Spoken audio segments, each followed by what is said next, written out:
Yo, we're back. At it again. Off the clack. Nice. That was a good one. Hey everybody, this is Josh with Tag and Tackle. And Spencer, Fintuition Guide Services, back with Tag and Tackle. We are following up with our second episode of our Getting into Fall Fishing in the Northwest. If you didn't see the first episode, the general high-level overview, check that out.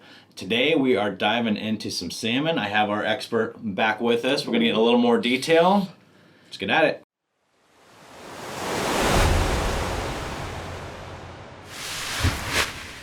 Well, let's dive right in. Spence, salmon is the fish around here. Yeah, man. They're here.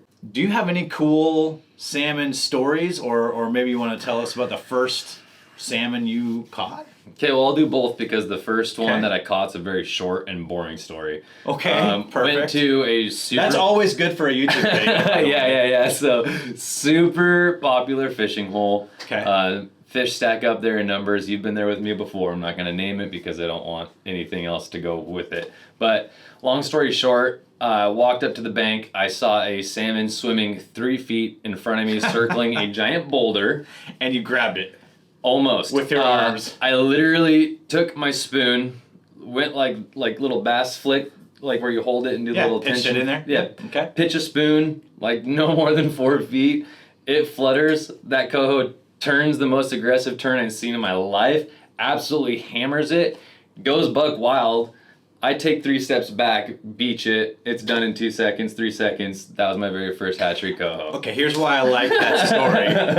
I've never heard that. Here's why I like that story, because that's exactly what we're talking about. Yeah. When we say if you want to get into these species, coho is a really, really great salmon species to start with. They're aggressive. They are ready to... Not all the time. They can be very finicky, actually, but... honestly, I think we should talk about that later. I think we'll get into that, but really, you can feel pretty confident going after some coho. Mm-hmm. What's your favorite salmon story then? Well, one involves you, not just because of the YouTube channel, and the other one involves my wife. So, taking you out last season on the Clackamas was super cool for me. Because I love that river, and taking you and letting you experience what I do and seeing those fish in a different mindset rather than trolling in big water, to me was pretty obviously emotional and cool. So that's awesome, man. Really, really fun for me. The other one was my wife, same thing. She's been dying to catch a big fish. Took her out there. Like you said, coho are one of the coolest fish to chase when you're brand new to the game. When they're in the mood, it's game on. Seeing you two light up in the river was rad. That's great, man. It was rad. We won't spend too much time on this. I know I want to get right to the good stuff, but that's why we're here. That's why we have Tag and Tackle. I mean, we just want people to experience how awesome fishing is, and I'm probably speaking for both of us when I say that it has improved both of our lives in a lot of ways. 100%, I would agree. It's very fulfilling. Okay, so like we discussed in the introductory video, there are several salmon species in the Northwest. We're in Oregon, so the 4 I think that are most relevant to us are Chinook, Coho, Chum, and sockeye. Yeah. And neither of us really fish for sockeye. They're kind of smaller runs that take a little bit more specialized focus, and I don't have any experience with it. As far as I know, too, I'm pretty sure they mostly migrate up to Columbia. They don't really come up our way. So even then, I don't see them in the Clackamas. Up the Willamette, so Willamette Valley fisheries. Exactly, we don't really chase them. Yeah, so it's not in our wheelhouse. Okay, so let's talk about the other 3. Now, I think we're going to knock out Chinook and Chum. A lot of what we're going to talk about kind of applies to all these species, but those might have a couple special things, and then we'll spend a lot of time on coho, which is really where we focus a lot of time on. Tell me about Chum. What do people need to know about Chum? Just some high level. Chum are aggressive. Chum are estuary ocean spawning fish. So usually when you find them, they're going to be colored up. They're not going to migrate very far up the tributaries from the ocean. They're a coastal bound fish typically, so you don't really see them up our way in the Willamette Valley. They usually reside down at the coast. But they're an aggressive fish. They'll eat almost anything you throw at them. Hot pink, chartreuse, bright blue, fluorescent blue, cerise, you name it. You don't need bait, you don't need scent. Small spinners, little corkies, anything like that color, they're an easy fish, I think. They're not hard to catch. So the hardest thing about chum, to my knowledge, I don't know if I'd call it hard, but it's just that small window like we referenced in the other window. They're here for a certain amount of time. They're in only certain rivers. Yeah. As you mentioned, they're all coastal rivers as far as I'm aware. Is that correct? Yeah, mostly, yeah. Okay. So you kind of just need to find out the rivers. I mean, I think we can say a few. It's not a secret. Like the Miami's one. Yeah, the Miami, Wilson, the Kilchis, and the Wilson are like the 3 most popular for sure. Okay. Tillamook Bay, if it's a Tillamook tributary, it probably has chum near the tide waters. And he's not kidding. You can throw something out there. If you get in front of him, your odds are pretty good. So we want to just kind of chat about chum because they're extremely fun. And it's not overly complicated at all. You just got to get out there while they're there and get in the water. Yeah. So do that. It's a blast. Make the time. Mark it on your calendar. Take a few days off work. Get out to the coast. Fish for some chum. You will love it. Middle October to about mid-November is the season. So perfect. Go get them. Go get them. Okay.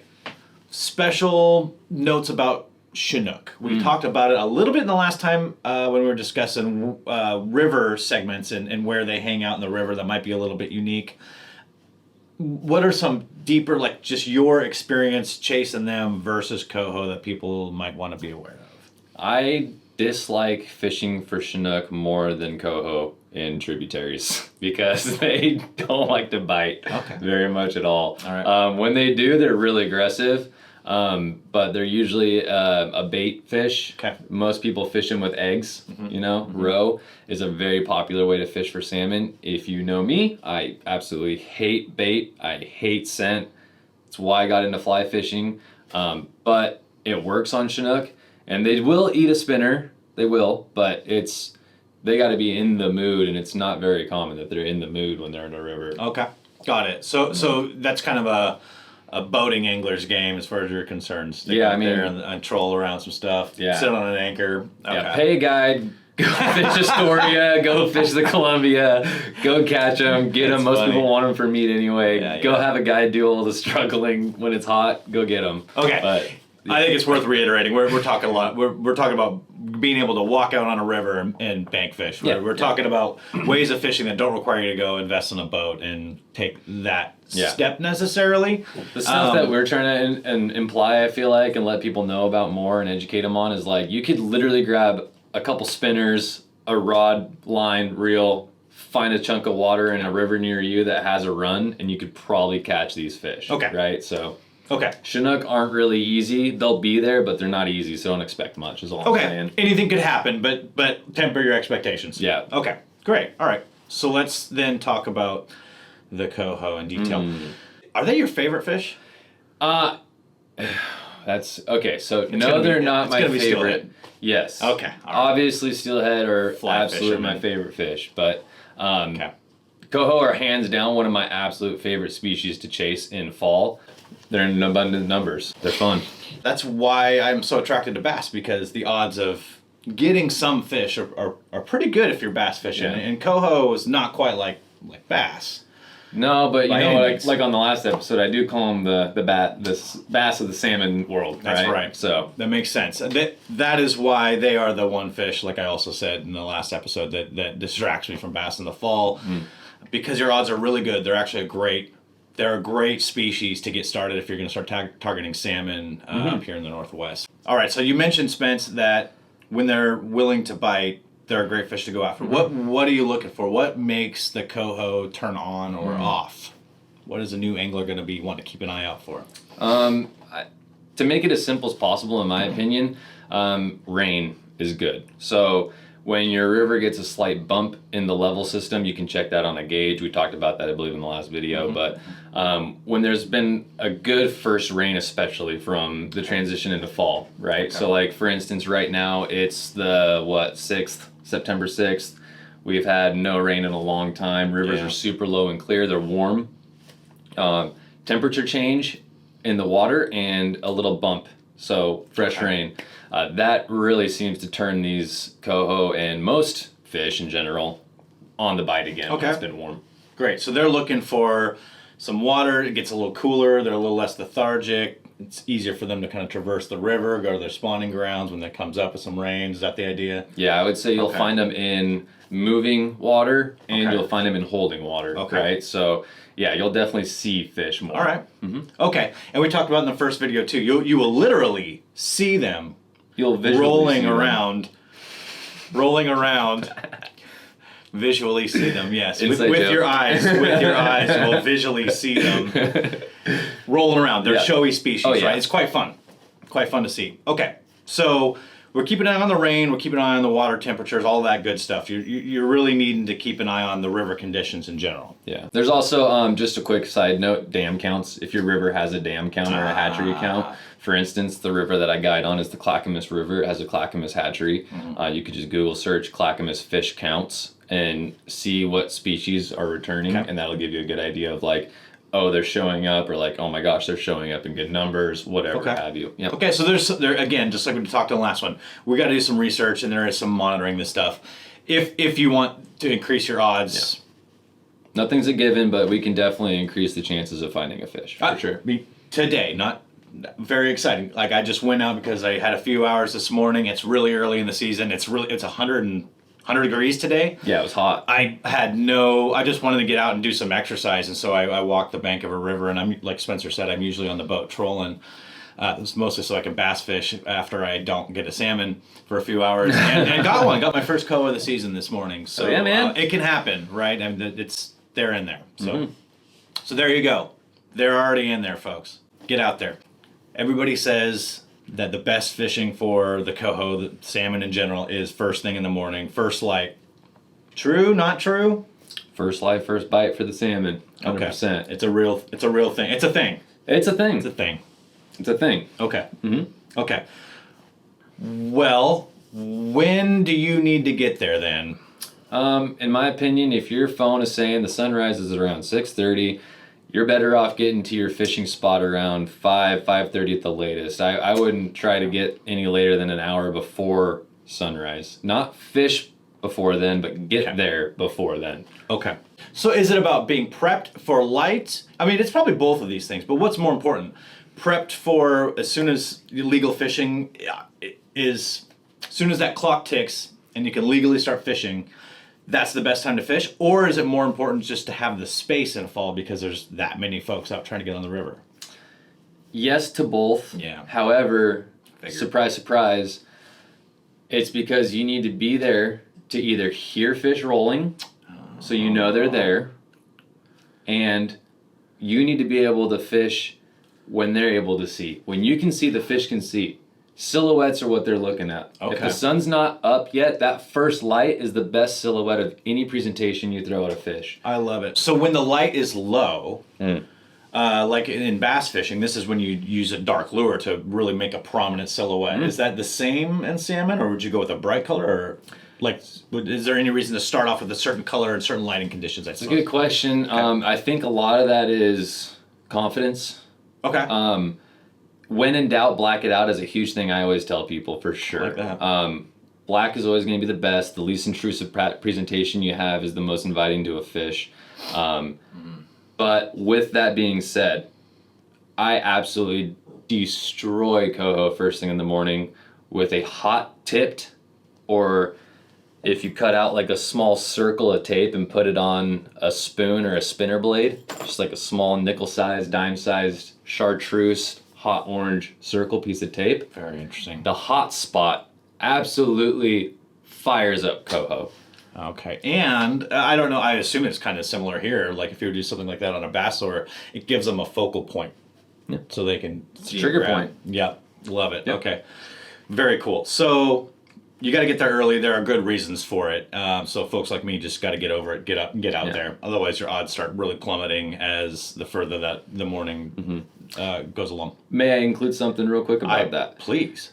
It's mostly important on the A-run coho, and we'll talk about that if you want more in depth. I think we talked about it last time. I don't know that we went into detail about A and B runs. Well, we can talk a little bit about it today, but long story short on this topic is the A-run fish are very finicky. They're in here first of fall, water's still warm, water's still low and clear.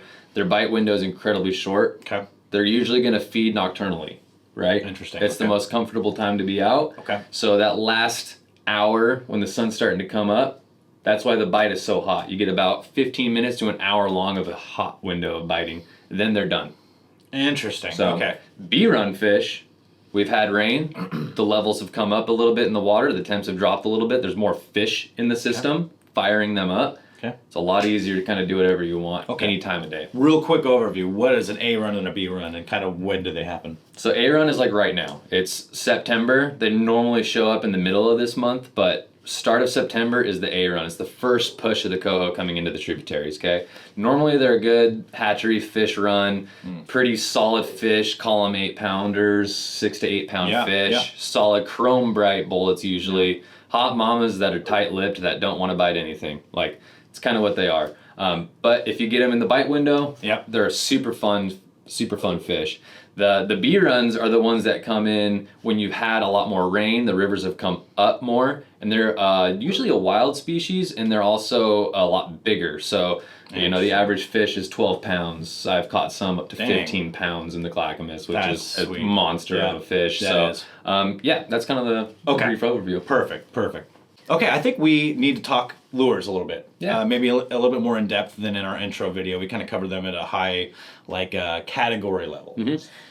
You're a fly fisherman, a darn serious one, very good one. We'll talk gear as well because you're not opposed to that and you have a lot of knowledge there. But let's start with flies. We didn't get into that in the last video. Sure. For all the fly fishermen out there, what are the flies that you love for coho? How do you start picking one? What are some of your recommendations? Yeah. So because the A-run fish are here, we're going to start talking about A-run fish and the flies and lures I'd choose for them.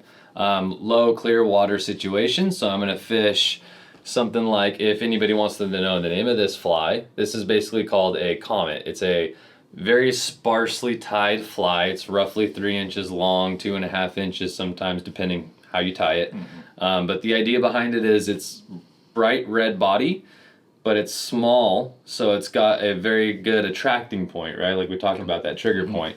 But the low clear water, you don't want anything crazy big and flashy. It's going to spook them usually. Okay. It's weird to think a giant fish is going to be scared of a fly, but they're just not really in the mood. So I size down a lot, and I try to keep the colors a little bit more dull, like a natural color, you know, olives, tan, black, something more subtle. Okay. So that's one of my favorite flies. Now, when the water starts to get a little bit more colored up, the B-runs are here, the more aggressive fish are around. The ever so popular spoon fishing or twitching jig fishing is super fun if you've ever done it, and it's very effective. So, in the fly world, I've actually developed a fly that is tied kind of like a twitching jig style. It's on a 60-degree jig hook with a very heavily weighted dumbbell eye on the bend, so it'll orient the fly down like this, and then when I pull to strip the line, it will jig it upward and let it fall. So to emulate this, it'd be boom, boom, boom, right? Kind of like a twitching jig. How much weight? What does that weigh? It's not very heavy. Oh my gosh. Maybe in less than 1/8 of an ounce. I want to. You can throw them on a very light spinning rod. That's why I tied them the way I did. That thing in the winter. That sounds perfect. That's why I tied them the way I did. You designed that. Correct. Yeah. Does it have a name? No. It needs to. The Coho Twitcher. We will come back with a better name than that. But yeah. But so color patterns. You know, you guys who gear fish a lot, the Nightmare, white head, red body, black tail. Yeah. My bad.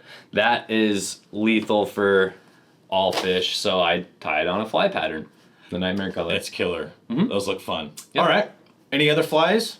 You know, you could fish like if you're a Skagit dude, swinging the fly type guy. Classic marabou tubes that you'd use for like winter steelhead. Black and blue marabou tube. Pink, cerise, purple, red and orange, that kind of stuff. Again, that's more of the B-run coho, the more aggressive fish. But that's just throw it out, let the current get tight to the line, swing it through a run, hopefully something grabs it. Okay, great. Those are kind of my 3 main things. So earlier in the coho season, the water generally is lower and clearer, and that kind of leads you to a more subtle presentation, sizing down a little bit. Later on in the season, water's cool, it's a little bit dirtier, the fish are a little more active, pick it up, more movement, bigger, bolder. Generally getting it? Yep. All right. Nailed it. I love it. Yep. What about, anything else you want to say about flies, or is this a good time to go over to some gear? I mean, I guess I didn't really explain how I'd fish the smaller comet fly. Okay. When the water's lower and clearer for the spookier fish, I like to fish it on a really quick sinking line. Okay. And the idea there is to kind of just slowly strip and retrieve it. You know, some type of movement is key with coho. Okay. Whether it's the B-run aggressive fish chasing a twitching jig or a fluttering spoon, Okay. Movement is, I think, pretty key. Makes so sense. that's one thing I definitely wanted to include. Real quick. Okay. So always some kind of movement, but maybe a little less, maybe more subtle in certain conditions, and then really aggressive in others. Got it. Okay, let's talk some gear. Yeah, let's do it. So, you know, one of my absolute favorite things to do for any species is spoon fishing. So I took the hook off of this guy, but I would normally run like a single sidewash hook. There's a barrel swivel on one of the ends. I like the barrel swivel on the end to attach a sidewash hook to, because when the fish eats that spoon, they're normally grabbing the flashy presentation, right? And then when you hook set, they slide down, hook gets the fish's mouth, game is on. If it is attached to a fixed point, I'm a firm believer that you're offering the fish some type of leverage if it spins and thrashes, which coho are very well known to do. So I put a swivel to attach my hooks to. Makes sense. Allowing the hook to free spin when that fish is doing its thing. Brilliant. And it leads me to land more fish. Okay, I love that.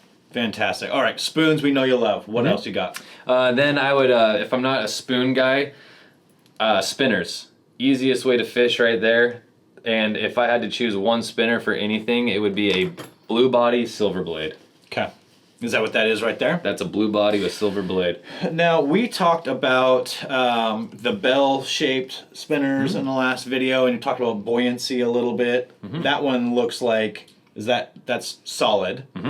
And is that one going to be getting a little bit deeper into the water column there? Yes, so that's a great observation on that. I'm glad you brought that up, because I totally forgot we talked about that.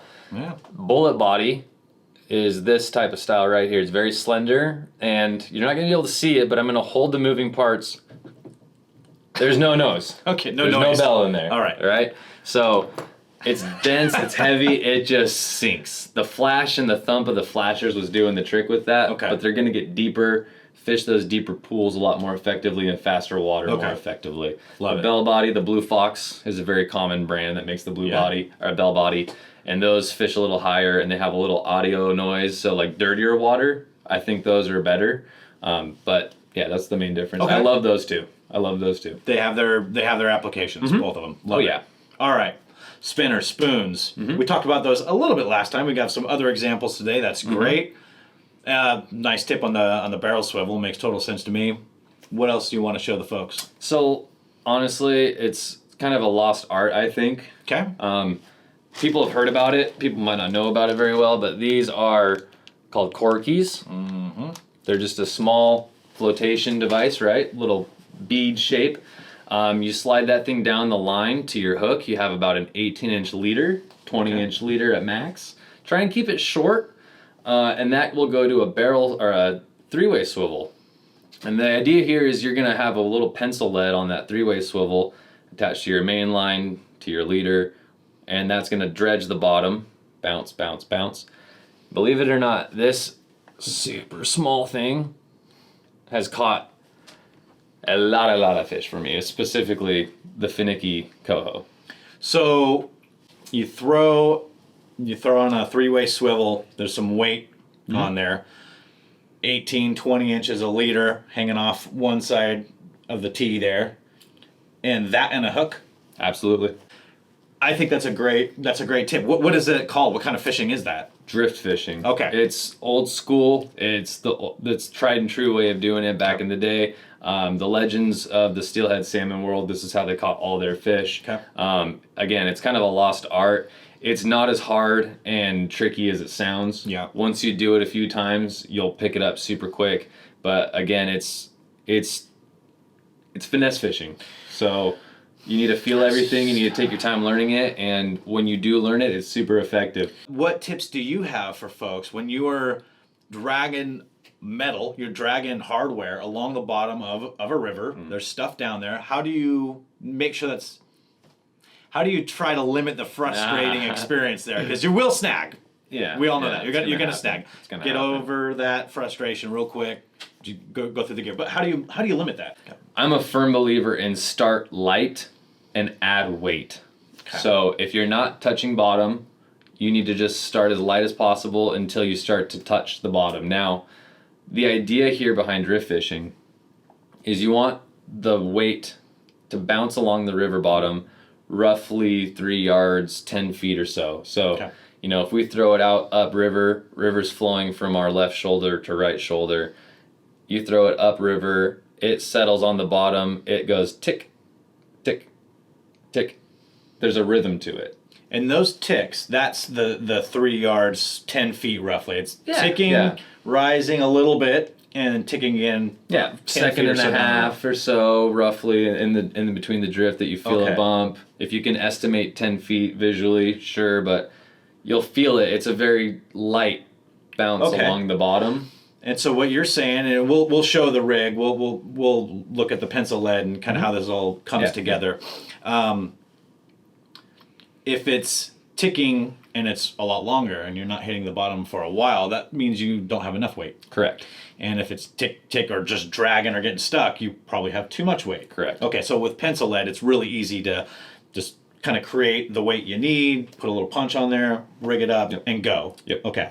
And I love that system because if you fish a river enough, which you guys should be doing, find a home river, fish it a lot. When you've learned your runs, you'll have systematically cut and punched holes in a bunch of different pieces of lead. So when you're out on the river, you're dialed. If you do get that occasional odd snag, it's just a boom. Just clamp that new one on, you're fishing. I love it. It's super dialed. So I love it. Takes a little bit to get it there, but once it's there, it's lethal. Okay. I love that. So you're fishing that off, what, 20, 30-pound braid, got some bumper, as you all call it, some kind of leader down to the three-way? Yep, I'd say like if I were to explain the setup right now, it'd be 30-pound braid to about 15-pound fluorocarbon bumper. I'd run about 6 to 7 feet of that bumper to a three-way swivel. And then off the other end of that three-way swivel, my actual leader to the corky and hook would be 8 to 10-pound fluorocarbon. Okay, and this bumper, this is tied directly to the braid? Yeah. The braid to fluoro knot? Yeah. Any other lures that you think work for coho you want to talk about? You know, if you're not going to do the drift fishing stuff or spinners and whatnot, one thing that I really, really like and I think is super effective are like plugs, right? These guys are awesome. So what Josh has here, which I think is super cool, and the way to do this is you put a sidewash hook on a trailing swivel like bead chain setup here. That drops the hook back. It increases the hookup ratio, I think, a lot. So that's a genius way to do it. It's also easier to get the hook out. It's better on the fish. Again, it's just better. I mean, do it. It's rad. These right here, Brad's Wiggle War? I believe that's what that is. Okay, so we're calling it that. I think that's what that is. But why I like those the most is you can cast and retrieve them, not just run them out of a boat and plug a run. You can literally cast and retrieve those plugs, and they're incredibly effective for coho. Awesome. So cool. Yep. All right, so we've gone through several options, several techniques, different lure types, all sorts of colors. Yeah. When do you know when to switch techniques entirely? Like at what point, or if you're fishing a spoon and nothing's happening, when do you change something up, and what do you change up? Like what goes on in your mind when you're like, all right, it's time to try something different? Yeah, good question. I mean, I think a lot of us struggle with that to this day. Yeah. So, in my opinion, coho are aggressive. Typically, they're very aggressive. So, if they're not biting your presentation in the first, let's give it 15 to 20 casts even. Okay. Let's say we're going to stay with spinners, right? I'm going to fish a spinner first off. I'm going to change the color every 15 to 20 casts. Okay. If I'm starting with a fluorescent orange, I'm going to go to purple or blue. After that, I'm going to go to a gold. After that, I'm going to go to black. And I'm just going to bounce across the color spectrum and on contrasting colors of what I just fished. And you're starting off with some of the information we talked about earlier about like, oh, if the water's low and clear, you're going to want to start with generally maybe a more natural color. Yeah, absolutely. And then if that doesn't work, then it's time to switch it up. Yeah, absolutely. Because you never know. High water, dirty water, brighter, bigger, lower water, clearer water, smaller, darker, definitely. But depending on the day, right? So if it's low, clear water and I started with a small, dark pattern, I wouldn't be against throwing on a small, bright colored fly. Okay. I might not go up in size, but I might change the color, right? So you're going to change something up and try something 100%, yeah. This also leads me to realize, we don't need to go into depth here because I think working a river is its own science and worth yet another video. And everyone's got a different way to do it. Okay, so what is the high level? You mentioned 15 casts. You're standing at the side of a river. You're on a riverbank. What does that look like? What do you do? Like you're aiming here, there, like kind of how do you work a section of a river at just like the real high level? Yeah, so for me, when I'm out there, let's just call it what it is. When I'm out there guiding, and the way I think about things, I try to think like a fish, and I break it down in body length. That explains a lot, by the way. I mean, it sounds so dumb, but it's the truth. I try to think like a fish, and I think about the species I'm fishing for. So an average coho length, right? Mm-hmm. So if I'm fishing... Unless it's mine. The screen's not big enough. I better buy a new camera. I'll find a new river. It fits only one of those. So I'm thinking body length. Fish move about their average body length to 2 body lengths when they're spooked, when they're moving around. They're a lazy critter, right? So I grid out the river in where I think a coho or a steelhead or a trout or a bass could lay. Okay. So I'm thinking, start here, and I'm going to grid it out a couple feet, so maybe three squares worth. So close, middle, far. Okay. And I'm going to imagine a coho in each grid. And I'm going to just aim that spinner at each square and try and target that. Okay. If the river's 10 feet wide, those squares are going to be pretty small. If the river's 25 feet wide, those squares are going to be pretty big. So I'm going to make at least 5 casts in each square. Okay. 5, 10, 15. You mentally divide it into sections. Yeah. Okay.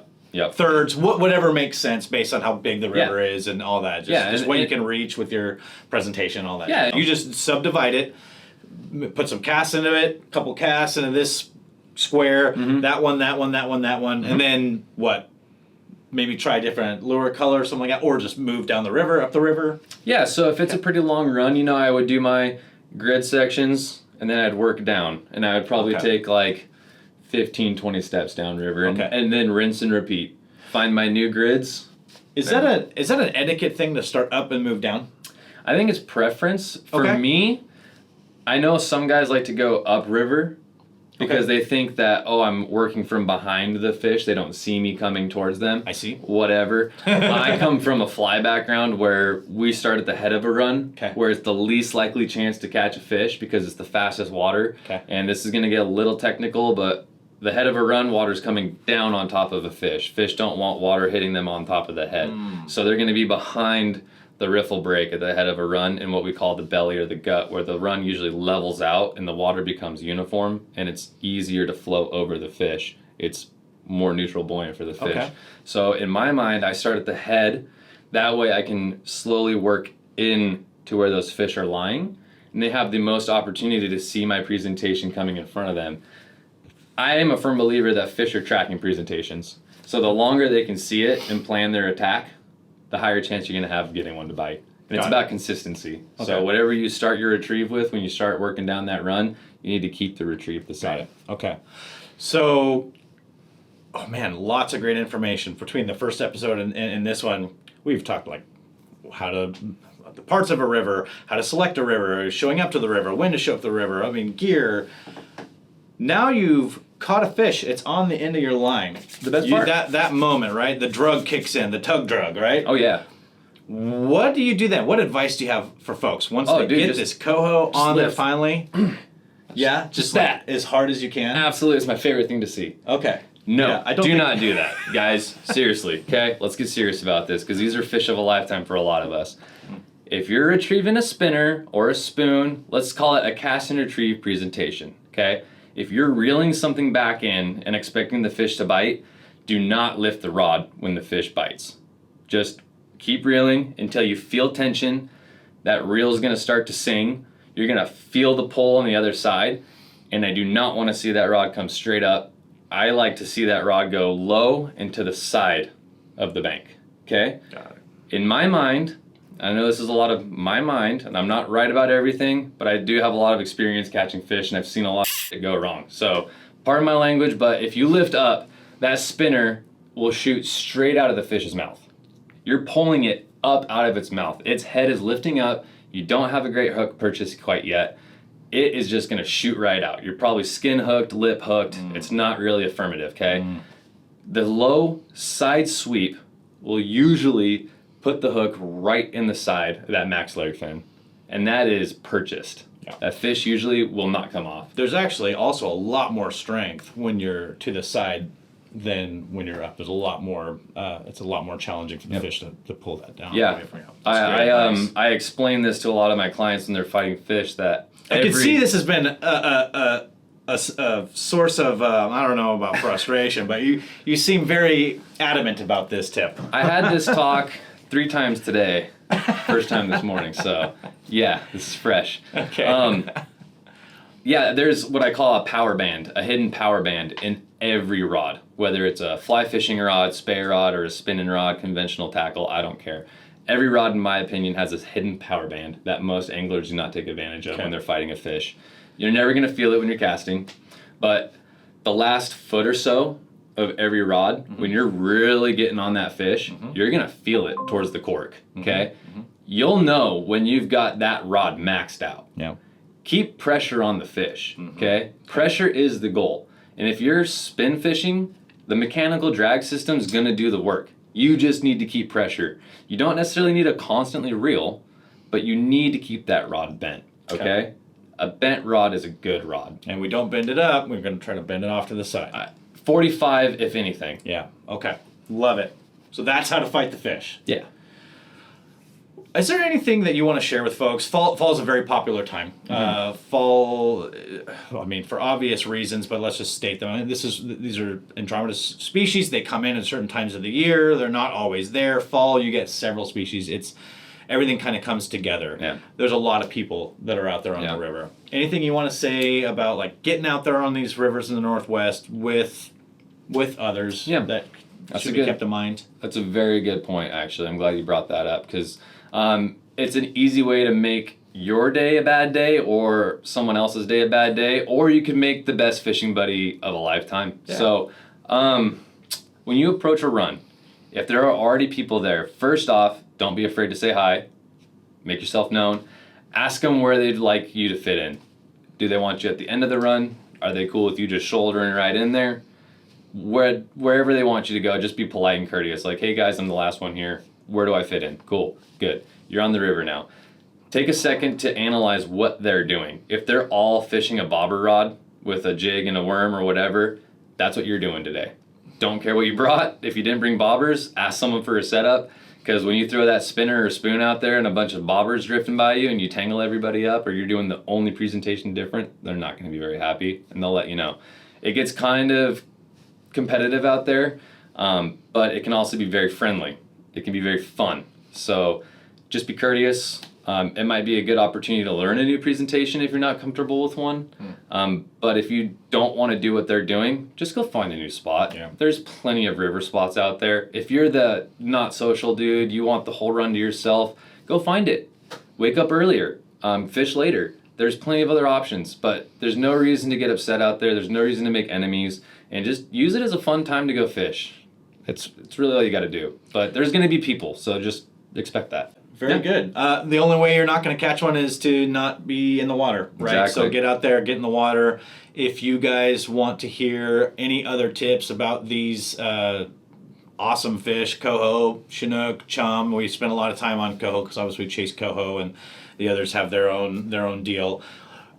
Even with the second video, we're scratching the surface with all the I mean, there's so much. You could sit there and talk drift fishing for however long. But if you guys want to hear any tech tips, have any specific questions, let us know in the comments. Reach out, tagintackle.com.